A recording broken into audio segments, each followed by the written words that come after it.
이사야서 40장 1절에서 8절입니다.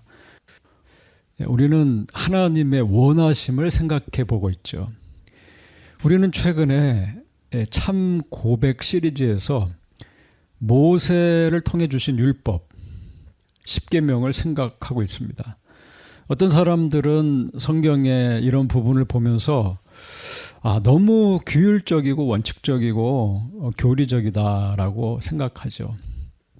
그런 말씀은 우리를 옥죄는 것이 아니냐, 자유케 하지 못하고 너무 딱딱하고 불편하다 이렇게 생각을 합니다. 그러나 우리가 묵상하는 성경의 근간이 십계명에 있고 하나님의 그 모세율법에 있고 거기에는 하나님의 진심이 담겨져 있죠.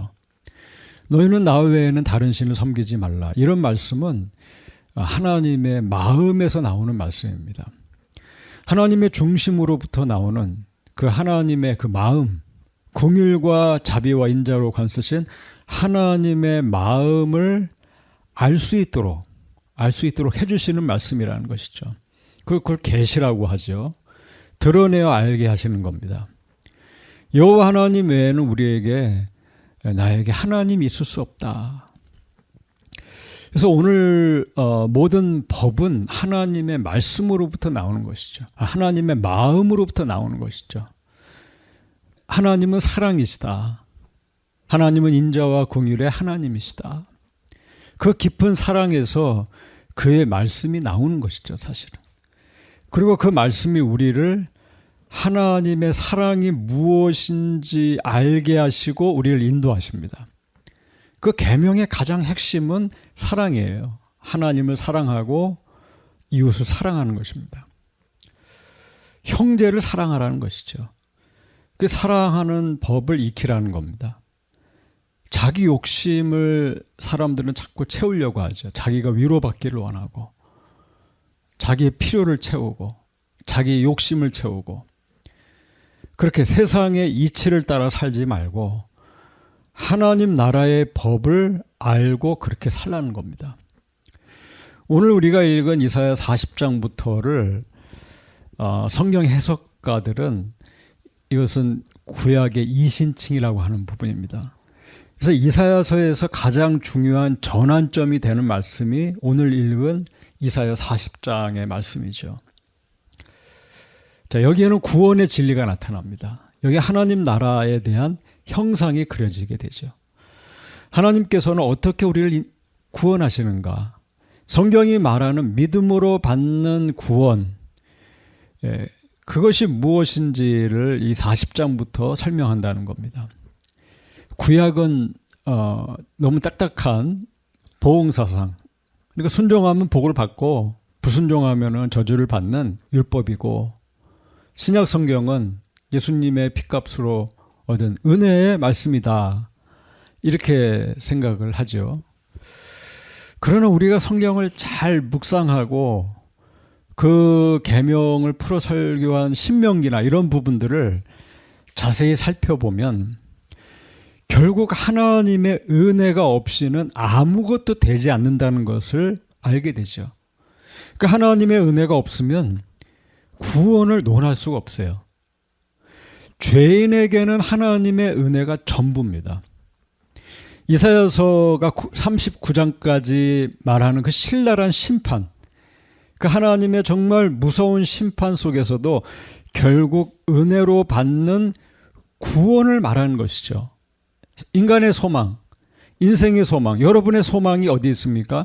행위에는 답이 없다는 거예요.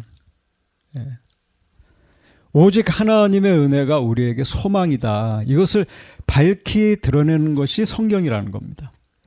기댈 곳이 어디입니까? 하나님의 그 중심에서 나오신 하나님의 한없는 은혜라는 것이죠. 이 40장은 성경 전체가 말하는 은혜를 다시 한번 확인해 주고 있습니다. 여러분, 이 진리 바로 하나님의 은혜를 다시 생각하고 묵상하라는 겁니다. 그 은혜에 잠기는 것이 우리에게 복이 됩니다. 불가항력적인 은혜, 그 은혜가 우리를 휘감고 있기 때문에 오늘 우리는 그래서 오늘 살고 있는 거예요. 그래서 숨쉬고 있는 것이고 하나님의 은혜가 나를 붙들고 계시기 때문에 미래를 꿈꾸고 소망하며 살 수 있는 거라는 겁니다. 우리는 하나님 아버지로부터 나오는 그 절대적인 은혜, 하나님의 강한 손으로 붙드시는 그 절대적인 은혜가 아니면 결코 살아갈 수 없는 존재다. 이것이 성경이 우리에게 가르치는 것이라는 것이죠. 우리에게 어제도 오늘도 내일도 필요한 것은 하나님의 은혜라는 것이죠. 우리는 열심히 삽니다. 직업을 갖지요. 전문적인 일을 하기도 하고 그래서 우리가 계획을 하죠. 절차에 따라 어떤 일들을 합니다. 룰이 있죠. 창조적인 일도 합니다. 공부도 그렇게 합니다. 그러나 우리가 그렇게 열심히 노력하여 살아가지만 순간순간 우리는 실수하는 순간, 우리가 어떤 실수를 하는 순간 모든 것이 무너질 수 있다는 것을 누구보다 누가 알아요? 내가 알아요. 내가 실수하는 순간에 다 무너질 수 있다. 그러나 여전히 오늘도 하나님께서는 우리에게 한없는 은혜를 베푸시고 실수를 덮어주시고 쉬어가게 하시고 안식하게 하시고 우리를 인도해 주신다는 것이죠. 날마다의 삶이 기적이에요, 사실은. 하나님이 살펴주시지 않으면, 하나님이 도와주시지 않으면 우리는 살 수가 없습니다. 실제로 직장 생활을 하고 특별히 이민을 와서 다른 문화권에서 다른 언어 안에서 일을 하고 살아가는 사람들은 이걸 더 크게 느끼죠. 하나님의 은혜가 아니고는 살 수 없구나. 오늘도 그의 은혜 안에 살고 있음을 고백할 수밖에 없어요. 근데 그걸 깨달을 때 어떤 일이 일어납니까? 감격스러운 것이죠. 감사하게 됩니다. 이사야 40장은 우리의 죄악을 지나서 심판을 지나서 회복과 위로의 말씀으로 가는 어떤 그 브릿지입니다. 브릿지. 선지자 이사야는 여기서 이스라엘의 죄와 그들에게 고통을 주었던 바벨론의 멸망 그리고 이스라엘의 회복을 지금 바라보고 있는 거예요. 여러분 어떻게 이사야는 이런 미래의 놀라운 일들을 미리 보고 있는 것일까? 어떻게 이사야는 40장부터 나타나는 그 회복의 중심에 계신 지저스 크라이스트, 예수님, 좀 예수님 오시기 전 700년 전인데 어떻게 그 메시아를 바라보면서 회복을 말할 수 있는 것일까? 굉장히 놀라운 것이죠. 아브라함에게 약속하신 하나님의 말씀은 씨에 대해서 말씀하셨고 이것은 결국 오실 예수 그리스도를 보고 있는 것이죠.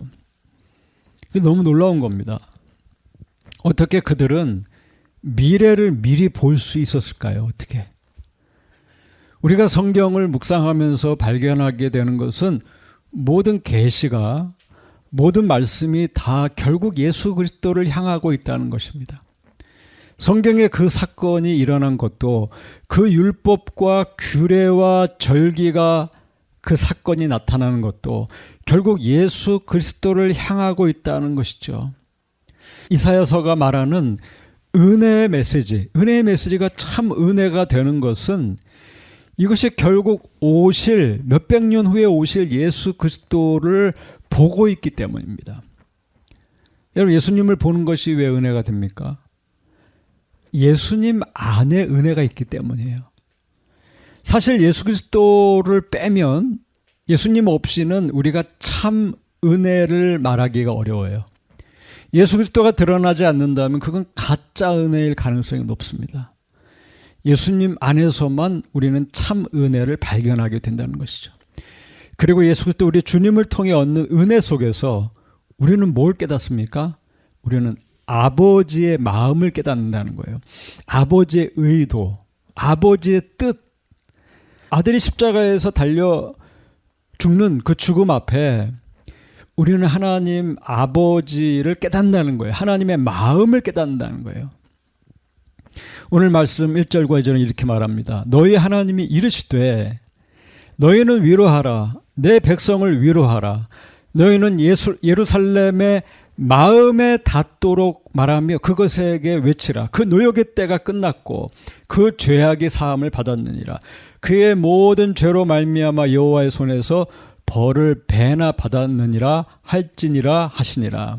하나님께서 말씀하시죠. 너희는 위로하라 그랬어요. 누구를 위로합니까? 자기 죄. 자기 죄와 실수로 고통당한 내 백성을 위로하라. 심판으로 노역의 때를 지났던 이 백성을 위로하라. 너희는 예루살렘에 떠났던 그 마음에 내 말이 하나님의 말씀이 닿을 수 있도록 그것을 말하고 외치라고 얘기합니다. 이제는 노역의 때가 끝났다. 이제는 그 고생의 때가 끝났고 이제 죄악은 사함을 받았다.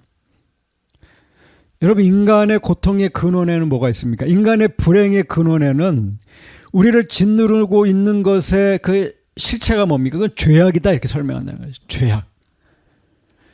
우리의 모든 받을 축복을 갈취하고 우리를 아프게 하고 고통으로 내모는 것의 실체는 죄라고 성경은 설명한다는 거예요. 죄는 복된 삶을 파괴합니다. 인생은 노역에 빠지고 이 일은 축복이었어요. 원래 경작은 축복이었지만 그 일이 감옥이 되는 거예요. 왜? 죄 때문에. 그 시간이 형벌의 시간이 돼버린 거예요. 사실은 그건 축복이었어요. 그러나 모든 나타난 일들이 형벌의 시간이 되어버리는 겁니다. 그의 마음은 찢어지고 부서지는 것이죠. 이렇게 벌을 받는 거예요. 죄에 대한 징벌이에요. 하나님께서는 죄로 묶여버린 종이 되어버린 예루살렘에 무엇을 보고 계신 겁니까? 그들의 마음을 본다는 거예요. 그들의 마음에 닿게 하라. 그들의 무너진 마음을 하나님 보고 계신다는 겁니다. 하나님께서 원하시는 것이 무엇입니까? 하나님은 위로하고 회복하기를 원하신다는 거예요. 여러분, 위로와 회복이 그냥 나타나지는 않아요. 39장까지 신랄한 심판이 이루어졌어요. 노역이 일어나는 고생스러움이 있는 거예요. 그러나 하나님의 중심에 하나님께서 원하시는 결과는 뭐예요? 위로와 회복이라는 것입니다. 지금 위로하기를 원하시고 회복하기 원하신 것이 무엇입니까? 그것은 어떤 물질이 아니에요. 집이 아니에요. 소유가 아니에요. 그건 어떤 환경을 위로하기 원하시는 게 아니에요. 하나님은 늘 그들의 마음을 위로하기 원하신다 이렇게 얘기했죠.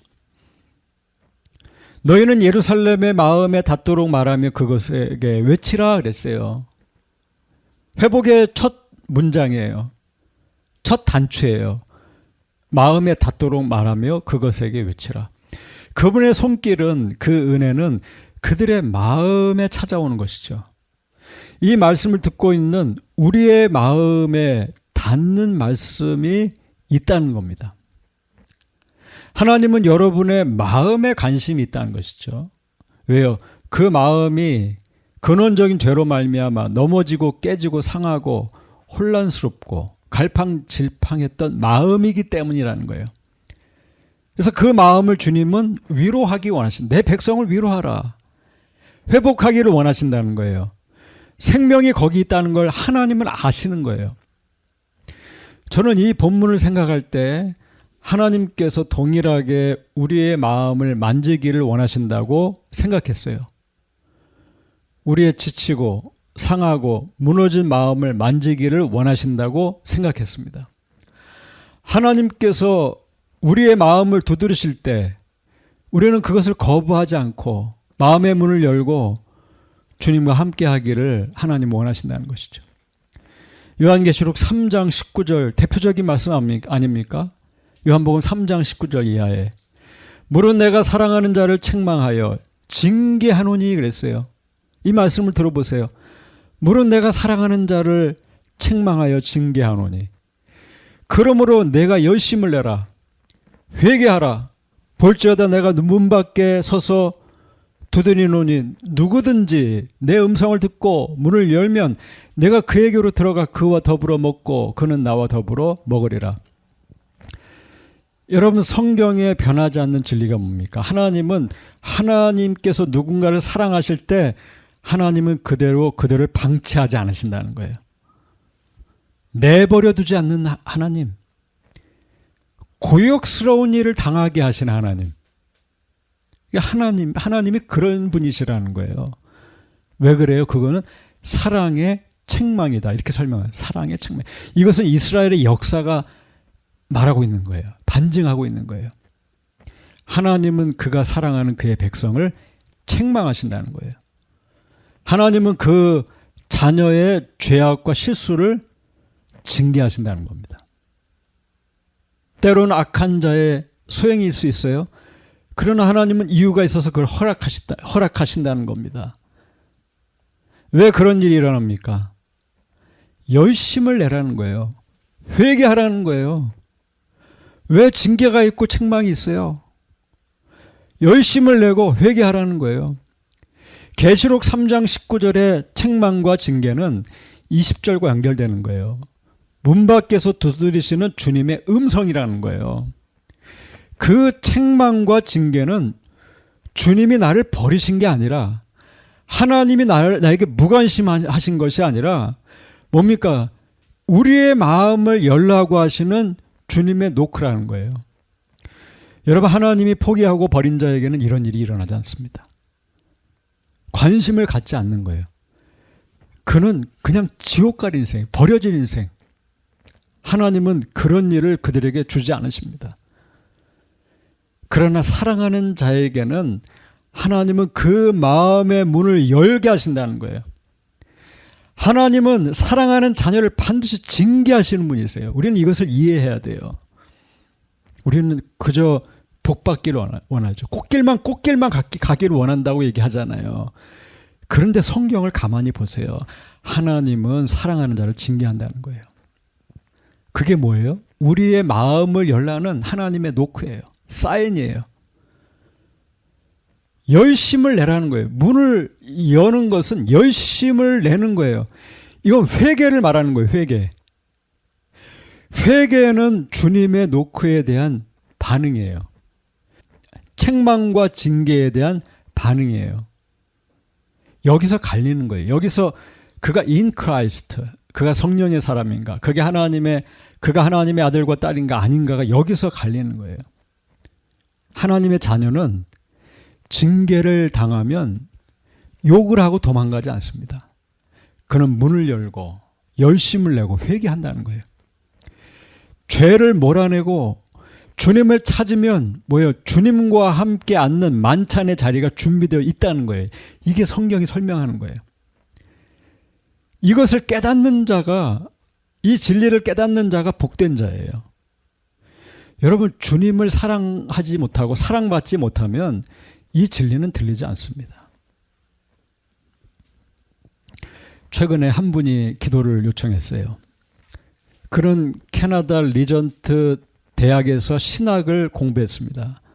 원래 애리조나 출신의 미국 사람이에요. 그는 젊은 시절에 감동을 받고 인도 선교사로 떠났었어요. 그 이후에 사업을 하고 결국 나이가 들고 은퇴를 했습니다. 아내와 사랑하는 두 자녀와 밴쿠버에 살고 있어요. 그는 갑자기 저에게 기도를 요청했습니다. 그의 아내는 자신이 크리스찬이라고 말했어요. 그러나 실상은 예배를 드리지 않습니다. 주일 예배를 드리지 않습니다. 사실 세례도 받지 않았습니다. 그는 아내를 보면서 고통스러워요. 그래서 저를 붙들고 기도를 요청했습니다. 저는 그를 붙들고 몇 분 동안 뜨겁게 정말 코리안 스타일로 기도를 했어요.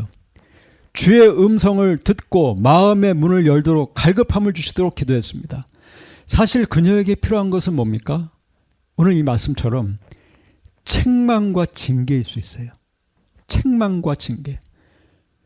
물은 내가 사랑하는 자를 책망하여 징계하노니 그러므로 내가 열심을 내라 회개하라. 그녀가 열심을 내고 회개하는 일이 일어나야 돼요. 아니요. 오늘 우리에게 열심을 내고 회개하는 일이 일어나기를 원합니다. 주의 만찬에 참여하는 축복이 일어날 거예요. 주님은 때로 우리에게 고역스러운 시간을 주세요. 고역스러운 시간. 근데 영적으로 이 과정을 아는 사람들은 그 고역스러운 시간을 보낼 때 오히려 이것이 축복이구나 라고 깨닫는다는 겁니다. 하나님이 내 마음을 두드리고 계시는구나. 내가 내 마음의 문을 열고 주님 앞에 나가야 되겠구나. 뭔가가 여러분 잘 안 되고 실망스러워도 그 속에 잠식될 필요가 없어요. 영적 성숙함은 저는 거기 있다고 생각해요. 오히려 사랑하는 자에게 주시는 그 말씀이 예비되어 있다는 거예요. 열심을 내라. 나를 찾는 것에 열심을 내라. 회개하고 돌아오라.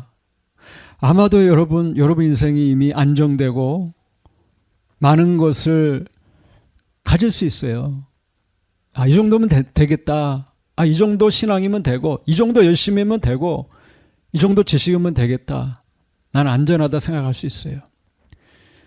누군가에게 주께서 그의 가정에서 일터에서 때때로 그들의 마음을 하나님은 두드리신다는 거예요. 하나님은 두드리세요.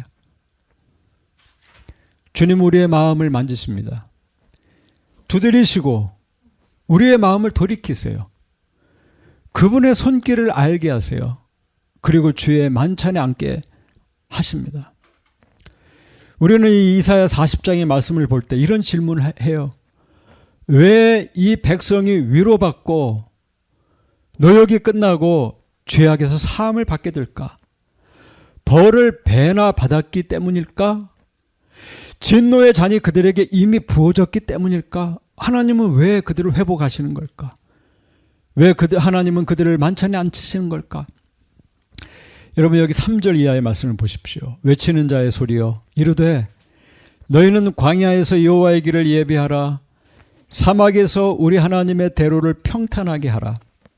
골짜기마다 도두어지며 산마다 언덕마다 낮아지며 고르지 아니한 곳이 평탄하게 되며 험한 곳이 평지가 될 것이요 여호와의 영광이 나타나고 모든 육체가 그것을 함께 보리라. 이는 여호와의 입이 말씀하셨느니라. 광야에서 여호와의 길이 예비되고 하나님의 대로가 평탄하게 됩니다. 평지가 된다는 거예요. 골짜기는 올라오고 산은 낮아집니다. 왜요? 여호와의 길, 여호와의 영광이 나타나고 모든 육체가 그것을 함께 볼 것이기 때문이에요.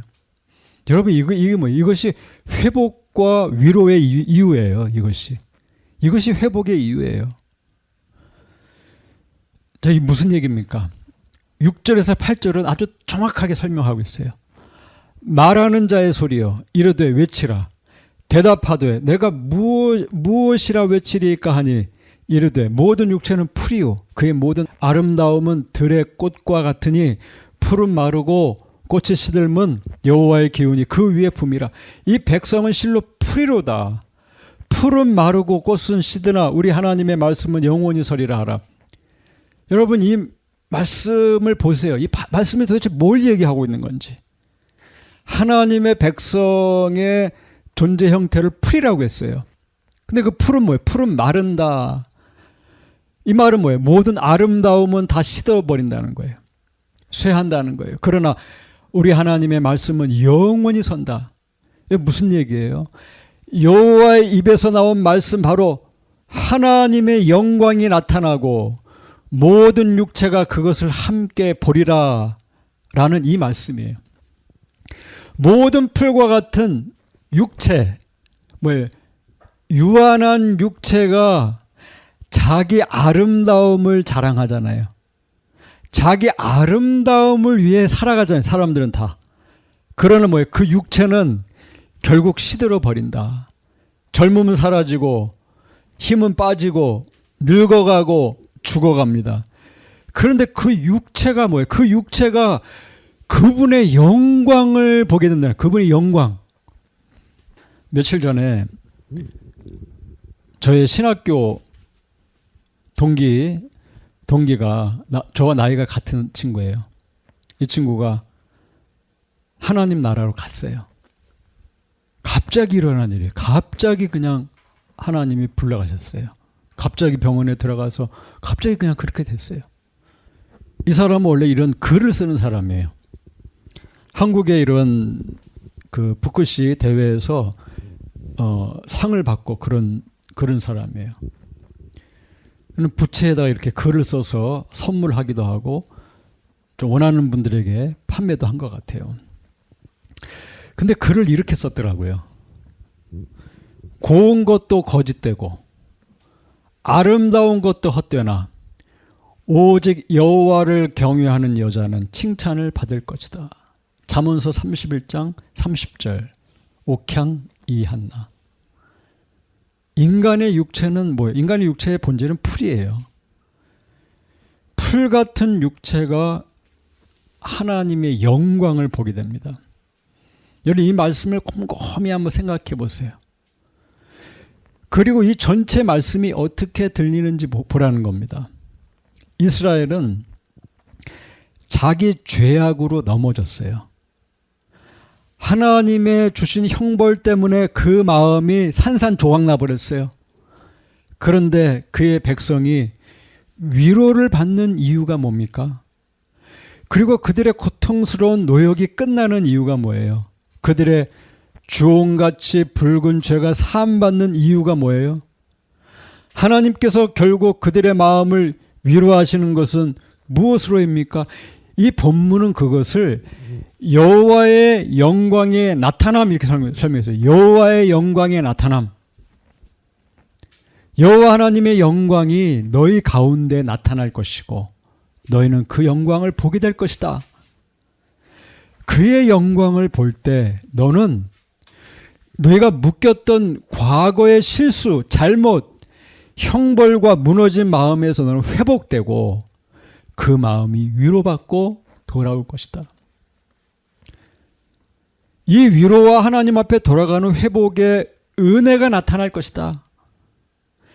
이 여호와의 영광이 나타남을 성경은 곳곳에서 말합니다. 대표적으로 요한복음 1장 14절. 말씀이 육신이 되어 우리 가운데 거하심에 우리가 그의 영광을 보니 아버지의 독생자의 영광이요 은혜와 진리가 충만하더라. 죄악에 있던 백성이 예수 그리스도 주님을 볼 때, 주님을 볼 때 하나님의 영광을 본다는 거예요. 하나님의 영광. 예수님을 볼 때 하나님의 영광을 본다는 거예요.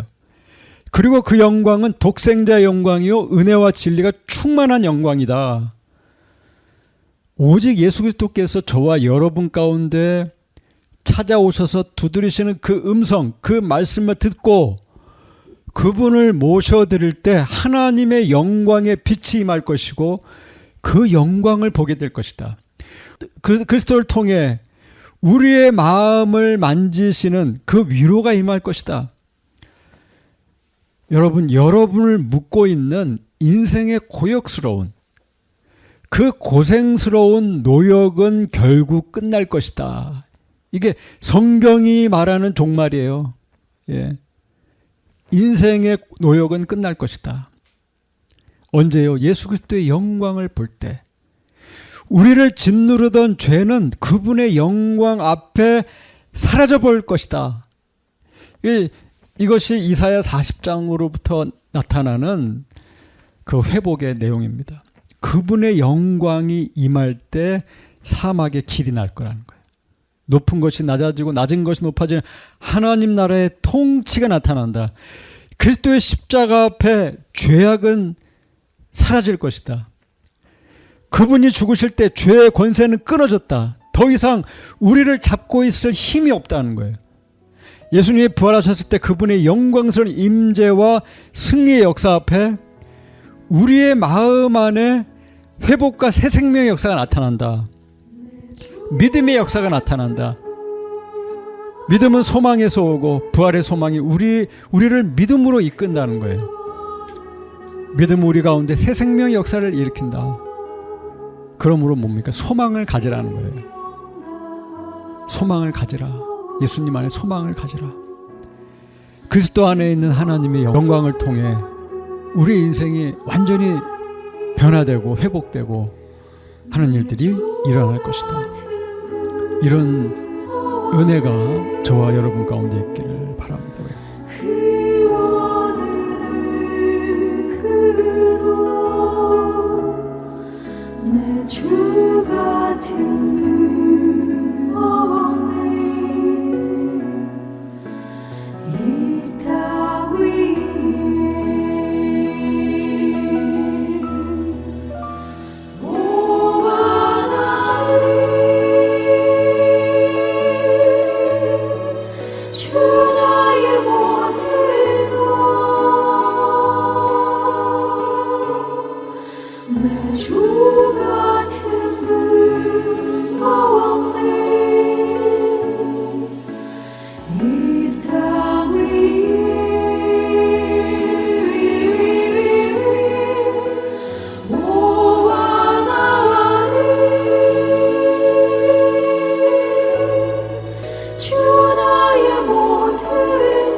true